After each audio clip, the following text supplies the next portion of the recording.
La Diputació de València ha convertit Gandia en capital de la identitat valenciana.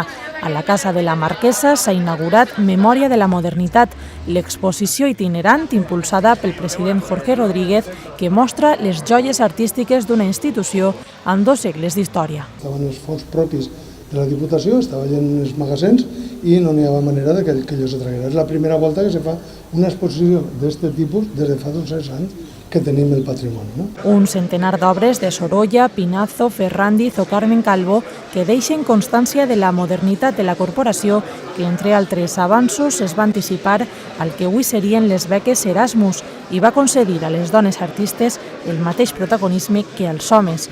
Entre les novetats que es poden veure a Gandia destaca el quadre L'Intrús d'Equip Crònica, referent en el pop art a nivell europeu. Més de 25.000 persones han passat per les 2 primeres edicions a Requena i Alzira. L'objectiu és acostar als pobles estos tresors que són patrimoni de la Diputació.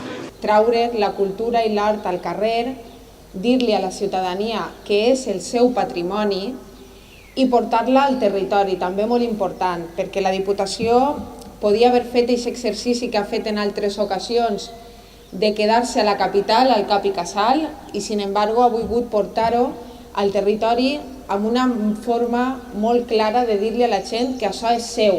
En paral·lel a Memòria de la Modernitat, els veïns de la Safor podran descobrir la història i els serveis que presta la institució en la mostra Coneix la Diputació.